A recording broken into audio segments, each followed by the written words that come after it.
that's pretty much it. Yes, Howard. Yeah, well, I have some cheerful news. Don Murphy of MPP did a head count for the first time ever. A majority of the members of the House of Representatives would vote to employ the 10th Amendment to end the federal prohibition of marijuana. That's a first. Then more bad news. I passed out to all 535 offices, plus 2 contacts in the White House 2 months ago, the Swiss program for medication-assisted treatment, which is highly regarded, highly successful, saves lives, et cetera. Essentially 0 response from anybody in the Congress or the White House. Okay, and on that note, we're going to move to reentry. Jenny Collier, Yeah. and I think Chris is out of town. My co-chair, Chris Scott, can't be with us today, but my name is Jenny Collier, and the Reentry Working Group also has good news, so we'll start first with the good news. Second Chance Act reauthorization will be introduced this week for the first time this Congress, probably tomorrow or the next day. And discussions are happening in the Senate right now about their introduction with Senator Portman, and so Council of State Governments is the lead on that. The Reentry Working Group has so many issues that we often use meetings to share information. There are a lot of different groups and individuals who lead this work, so I'll often refer to people either in this room or who are partners of the Reentry Work Group who are leading the work so that you can follow up with them. If you are in question, please feel free to follow up with me. I'm here today. The REAL Act, which would lift the ban on Pell Grants for incarcerated individuals, is going to be introduced in the Senate, probably next work period in July by Senator Schatz, and a lot of different groups are working on that, and that's something that's already been introduced in the House, but I think, again, that's some good news. There is a lot of troubling news, I have to unfortunately say.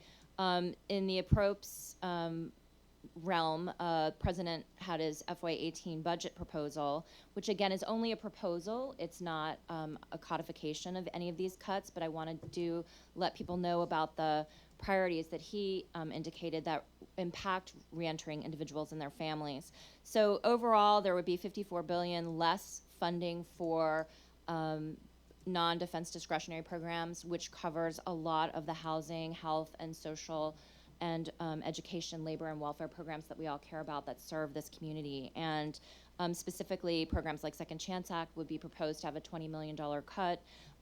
There would be a massive $600+ billion cut to the Medicaid program, which in over 30 states, people coming out of prison oftentimes will automatically have access to Medicaid as their health care, which is a huge, as a part of the ACA's Medicaid expansion program. And so that would be a huge loss. Housing would be severely cut, and other labor, food, welfare, and education programs. And so we really need to pay attention to the budget.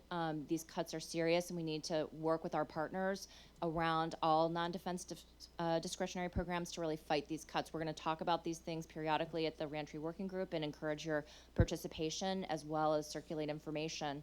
There is a NDD United coalition meeting where Congressman Simpson, who is an appropriator from Idaho, a Republican, will be speaking about the budget process at the end of this month. I believe it's on Friday the 30th at 9. I've sent out the information and we'll send it again.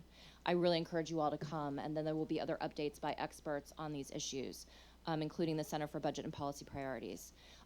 We also have been having fun trying to fight healthcare reform. Again, the American Health Care Act would also compound the president's proposed budget cuts with its own set of over $800 billion worth of Medicaid cuts, and it would make the total Medicaid cut at approximately $1.3 trillion between those two, the budget if it were enacted by the president, and then the the House Healthcare Reform Bill, the American Health Care Act. So we really also need you to look out for sign-on opportunities. Mel Wilson from NASW is putting together a letter, I think, still. The vote on healthcare will probably be at the end of this month in the Senate. Date that's being discussed is June 28th. People, I don't know if that'll really happen. We'll have to see. But advocates are whipping now to really try and make sure that folks are hearing from constituents. And this is a program again, through the Medicaid expansion program in particular, as well as through healthcare subsidies that have really benefited this community. And so it's important for us to fight back. Drug testing, Queen over here from DPA let us know about a bill from Representative Rouser in North Carolina, a federal bill that would expand drug testing for both the food stamp, SNAP, and welfare program, TANF, and public housing and Section 8. So that is not something that we want or need. And so I know that Queen and Elaine Elaine Weiss have been co-chairing a housing group that's been working also on some other housing legislation that relates to the reentering community. And so I defer, raise your hand, Queen, so for folks who can't see, I defer folks to them. I don't think Elaine's here, but Queen is from DPA, and she can take questions about folks who want to get active on that.